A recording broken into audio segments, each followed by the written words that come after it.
ನಮಸ್ತೆ ವೀಕ್ಷಕರೇ, ನಾನು ನಿಮ್ಮ KN ರಾವ್ ಜೋಶಿ. ಈ ಚಾನಲನ್ನು ಲೈಕ್ ಮಾಡಿ, ಸಬ್ಸ್ಕ್ರೈಬ್ ಮಾಡಿ, ಆದಷ್ಟು ಶೇರ್ ಮಾಡಿ. ಇವತ್ತಿನ ವಿಷಯ ಆಗಸ್ಟ್ ತಿಂಗಳ ಮಾಸ ಭವಿಷ್ಯ ಬಗ್ಗೆ ತಿಳಿಸೋಕೆ ಬಂದಿದ್ದೀನಿ. ಅದರಲ್ಲಿ ಕುಂಭರಾಶಿಯ ಫಲಾನುಫಲ ಹೇಗಿರುತ್ತೆ, ಗೋಚಾರ ಫಲ ಹೇಗಿರುತ್ತೆ ಮತ್ತು ಸ್ವಭಾವಗಳು ಹೆಂಗಿರುತ್ತೆ ಅದನ್ನು ನಾನು ನಿಮಗೆ ತಿಳಿಸ್ಕೊಡೋಕೆ ಬಂದಿದ್ದೀನಿ. ಕುಂಭರಾಶಿಯವರು ಅಂದುಕೊಂಡ ಕೆಲಸ ಮಾಡುವಂಥ ರಾಶಿ. ಏನೇ ಒಂದು ಅಂದ್ಕೊಂಡಿರ್ತೀವಿ ಕೆಲಸ ಕಾರ್ಯಗಳಲ್ಲಿ ಛಲ ಬಿಡದೆ ಹಠ ಹಿಡಿದು ಆ ಕೆಲಸ ಮುಗಿಯೋ ತನಕನೂ ನಿಮಗೆ ಮನಸ್ತೃಪ್ತಿ ಇರಲ್ಲ ಅಂಥ ರಾಶಿ ಅಂತ ಹೇಳ್ಬೋದು ನಾನು. ಸ್ವಲ್ಪ ಛಲವಾದಿಗಳು, ಸಾಧನೆ ಮಾಡುವಂಥವ್ರು ಈ ರಾಶಿಯವರಾಗಿರ್ತಾರೆ. ಮತ್ತು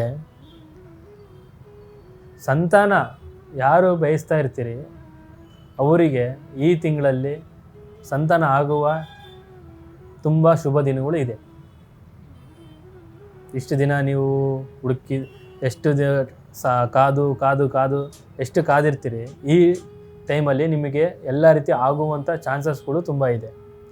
ಮತ್ತು ಮಕ್ಕಳ ವಿದ್ಯಾಭ್ಯಾಸದಲ್ಲಿ ಚುರುಕುತನ ನಿಮ್ಮಲ್ಲಿ ಬಹಳ ಕಾಣುತ್ತೆ. ಮಕ್ಕಳಲ್ಲಿ ಏನು ಚುರುಕುತನ, ಜಾಣ್ಮೆ, ಓದಿನಲ್ಲಿ, ನೆನಪಿನ ಶಕ್ತಿಯಲ್ಲಿ ಎಲ್ಲ ರೀತಿ ಎಷ್ಟು ಮುಂದುವರಿತಾ ಹೋಗ್ತೀರಿ ಅಷ್ಟು ಬಹಳನೇ ತುಂಬ ಒಳ್ಳೆಯದಾಗ್ತಾ ಹೋಗುತ್ತೆ.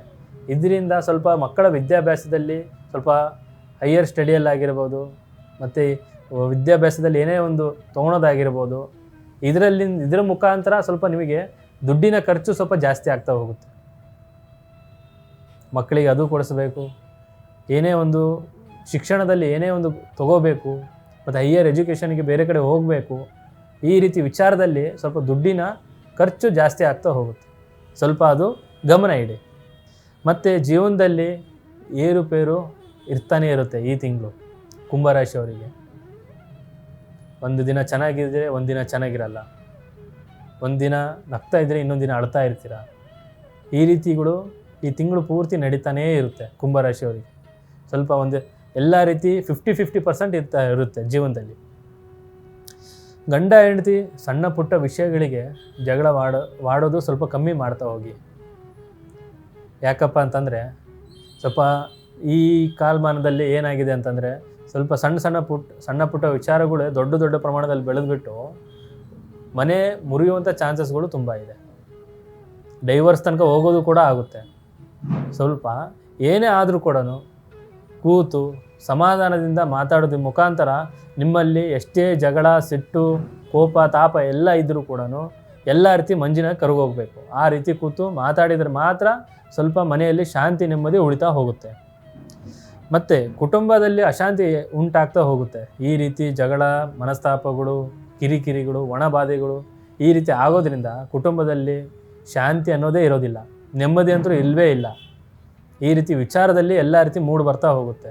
ಸ್ವಲ್ಪ ಮನೆಯಲ್ಲಿ ಎಷ್ಟಾಗುತ್ತೋ ಸಮಾಧಾನದಿಂದ, ತಾಳ್ಮೆಯಿಂದ, ಒಬ್ಬರು ಸಿಟ್ಟು ಬಂದರೆ ಇನ್ನೊಬ್ಬರು ಸುಮ್ಮನಾದ್ರಿ, ಇನ್ನೊಬ್ಬರು ಸಿಟ್ಟು ಬಂದರೆ ಒಬ್ಬರು ಸುಮ್ಮನಾದಾಗ ಮಾತ್ರ ಮನೆಯಾಗಿರುತ್ತೆ.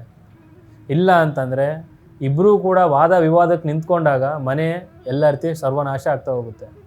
ಅದಕ್ಕೋಸ್ಕರ ಸ್ವಲ್ಪ ಏನೇ ಆದರೂ ಕೂಡ ದುಡ್ಡಿನ ವ್ಯವಸ್ಥೆಯಲ್ಲಾಗಿರ್ಬೋದು, ಮಕ್ಕಳ ವಿದ್ಯಾಭ್ಯಾಸದಲ್ಲಾಗಿರ್ಬೋದು, ವಯಸ್ಸಾದವರಿಂದನೂ ಆಗಿರ್ಬೋದು, ಮನೆಯಲ್ಲಿ ಏನೇ ಒಂದು ಸಣ್ಣ ಪುಟ್ಟ ವಿಷಯಗಳು ಇದ್ದೇ ಇರುತ್ತೆ.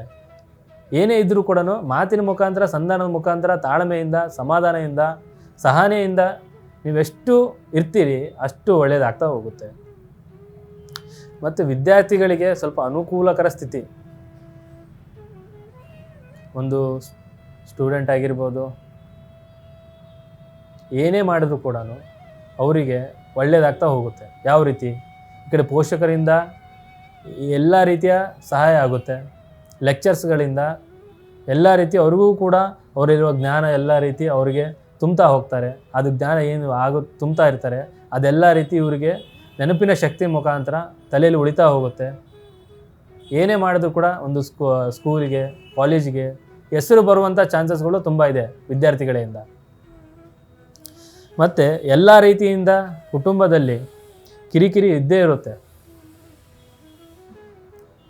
ಮತ್ತು ಮನಸ್ತಾಪಗಳು ಇದ್ದೇ ಇರುತ್ತೆ, ಮತ್ತು ಹೊರಗಿನ ಟೆನ್ಷನ್ಗಳು ಕೂಡ ಇರುತ್ತೆ. ಈ ರೀತಿ ವಿಚಾರದಲ್ಲಿ ಏನಾಗುತ್ತಪ್ಪ ಅಂತಂದರೆ ಈ ತಿಂಗಳು ಕುಂಭರಾಶಿಯವರು ತುಂಬ ಜಾಣ್ಮೆಯಿಂದ ಇರಬೇಕು. ಸ್ವಲ್ಪನೂ ಕೂಡ ಅಸಹಾಯಕತೆಯಿಂದ ಇದ್ದರೆ ನಿಮಗೆ ತೊಂದರೆ ಈಡಾಗುವಂಥ ಚಾನ್ಸಸ್ಗಳು ತುಂಬ ಇದೆ. ಹಾಗಾಗಿ ಹೇಳ್ತಾ ಇರೋದು, ನಿಮ್ಮಲ್ಲಿ ಏನೇ ಒಂದು ವಿಘ್ನಗಳಿದ್ದರೆ ಎಲ್ಲ ವಿಘ್ನ ನಿವಾರಣೆ ಮಾಡೋದೇ ವಿಘ್ನೇಶ್ವರ. ಸ್ವಲ್ಪ ವಿಘ್ನೇಶ್ವರನ ಆರಾಧನೆ ಮಾಡಿ. ಪ್ರತಿ ಬುಧವಾರ ಕುಟುಂಬದ ಸಮೇತ ಹೋಗಿ ಬನ್ನಿ, ಎಲ್ಲ ರೀತಿ ಒಳ್ಳೆಯದಾಗ್ತಾ ಹೋಗುತ್ತೆ.